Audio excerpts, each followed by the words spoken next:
10 বছৰে হ'ল আমাৰ এইটো এটা পুল এটা আছিল। পুল থকাৰ পিছত আমাৰ যিটো মাথাউৰি নাছিল, মাথাউৰি নোহোৱাৰ পিছত বানপানী একদম পূৰা বুৰাই দিছিল। সেই বুঢ়াটো পুলবিলাক উঠাই দি পেলাই আমাৰ এই পানীটো ৰাস্তাঘৰ খুলি নি পেলাই আমাৰ যি বহল কৰি নিলাক। এই ইমান দূৰ এইটো ৰাস্তা মানে ধৰ উজিৰখা গড় ভিতৰ উজিৰখাতে ভিতৰি উজিৰখাৰ গড় ভিতৰত ওলাব পাৰে, এনেকৈ হয়তো গলবিলেও ওলাব পাৰে, হয় তামোলপুৰো মানে নদী পাৰ হৈ যাব পাৰে। এতিয়া এনেকুৱা বাঁহৰ দলঙত 5 বছৰমানৰ বেছিয়ে হ'ল।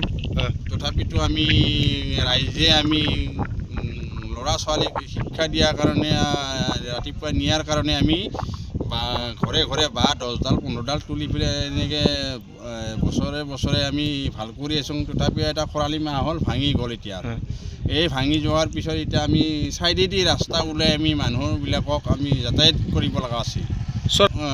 অনুদান কৈছিলোঁ আমি যে ছাৰহঁতক আমি থানবায়কক কৈছিলোঁ, হেৰিক কৈছিলোঁ যে এই ৰাস্তাখন আমাক বনাই দিয়ক। আমাৰ তামোলপুৰ সমষ্টি, বাক্সা তামোলপুৰ সমষ্টি। তাৰপিছত আমি তেখেতসকলৰ পৰাও জনাইছিলোঁ, আমি তেখেতসকলে গুৰুত্ব নিদিলে। আজিলৈকে একোৱে দিয়া নাই। আমাৰ এতিয়া ল'ৰা ছোৱালীগিলাক এতিয়া ভয়ে লাগে। ৰাতিপুৱাই পঠাই দিলে মানে এই দলঙলৈকে পঠাব লাগে, তাৰপিছত আনিব লগাৰ সময়ত আৰু পঠাব। চৰকাৰক এতিয়া আমি কৈছোঁ যে চৰকাৰে আমাক এই ৰাস্তাখন যাতে ভালকৈ দিয়ে আৰু দলং চলং দি নিৰ্মাণ কৰি পেলাই আমাক যাতায়াতটো ভাল কৰে, যাতে আমাৰ যি